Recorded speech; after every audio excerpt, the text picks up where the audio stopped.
So I remember a moment. So if you don't know this, I was a drummer in a band for about 10 years. We toured all over the world, and it was never big enough that we just were huge. It was always like mid-level success. But I remember these moments where we played these shows to nobody, to literally like the bartender and somebody else. And I remember these moments where we played to like 15 people, and it felt freaking amazing. And I remember these moments where we played to like 200 people, and it felt freaking amazing. And I remember these moments where, we played at Lollapalooza or Austin City Limits, and or did like like got to hang out with Anthony Bourdain. Like these things were amazing, right? But we often thought back, once we got to a certain place, we often thought back or went back and did these shows that went smaller again. And those felt so good. They felt so good. And uh, I can't speak for everybody, but I'll speak for myself here in regards to the guys that were in the band, and say that some of those earlier days when things were starting to like catch and we felt the shift were my favorite. It's like once it hit a certain threshold, it was still amazing, but it didn't have the same magic. There's a magic to starting to get some momentum in something. And so the reason I think that magic exists is because we don't necessarily in the moment often know what end result we want, except for those followers or fans or somebody to like appreciate what it is that we're doing. So as creatives, as artists, we want people to appreciate and enjoy our work. And when that starts to happen, we feel it and it feels freaking amazing. But I can say that firsthand, I'm not sure that it feels more amazing as you go, or like you just start to feel different. It's just different, right? Why do I bring this up? I bring this up because I think it's so important for you as you're building something, and for me as I'm building this, because in many ways I'm starting over with this business.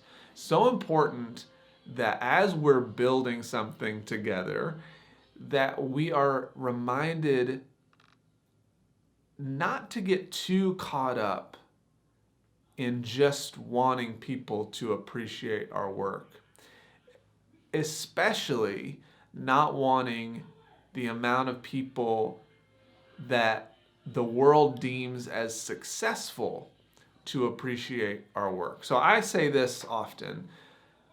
What we see on social media is dangerous, because when we look at social media, we are seeing the potential. And so when you look at somebody's follower count or their subscriber number or something like that, we're seeing a potential, and often we're served that content. That is literally the algorithm's job, whether you're on Instagram or YouTube or TikTok or whatever. Maybe TikTok's a little different, I don't know. It's the algorithm's job to give you something that they know you're going to like. And oftentimes, well, it's not every time, that content is going to come from a creator that has reached a certain threshold. And it's not always the case, but it is many times the case. So we start to feel like these numbers of having hundreds, tens or hundreds of thousands of followers or subscribers or whatever is normal. I just want to be someone to burst your bubble and say that is not normal.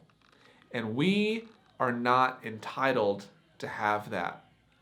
So, what does it look like if you only have 10 or 50 people that show up and they respect the work that you do? What does that look like for you? Can that be enough?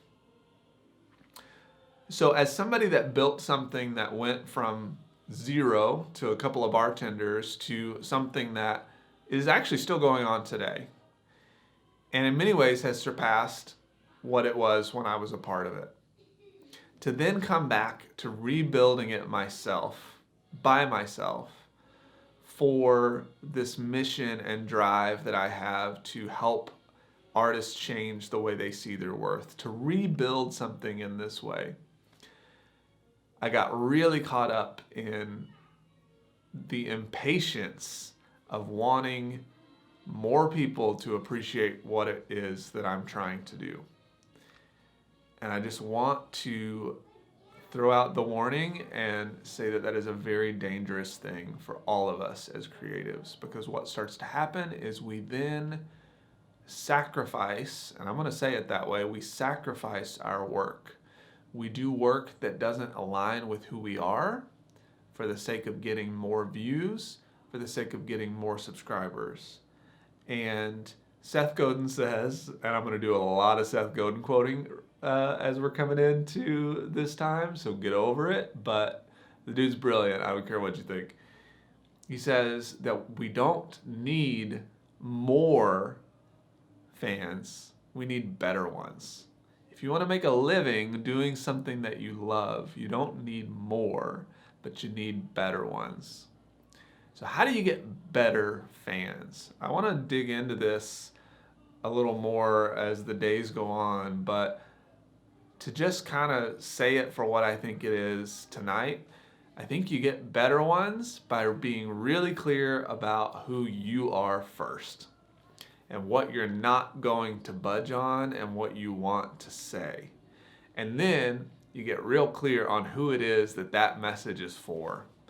And as artists, as creatives, that's a really difficult thing for us to do, because often we feel like we need to serve ourselves and we hope that people will just show up for us. But the truth is that if we want to have any sort of business, we have to learn how to serve someone else above ourselves. But we can't do that from a place of dishonesty. So we still have to know who we are. So we need to get clear on who we are and what we're trying to say and who that message is for. And when those two things are really clear, then we will get better followers. And then my hope is for all of us that in the midst of getting those better followers, we would never lose sight of the process, that the process would still be the thing that we love. And that's what these videos are right now. These unedited pieces of content are opportunity for me to just fall back in love with the process of showing up and saying something. I hope you guys are having a great day, and I will talk to you soon.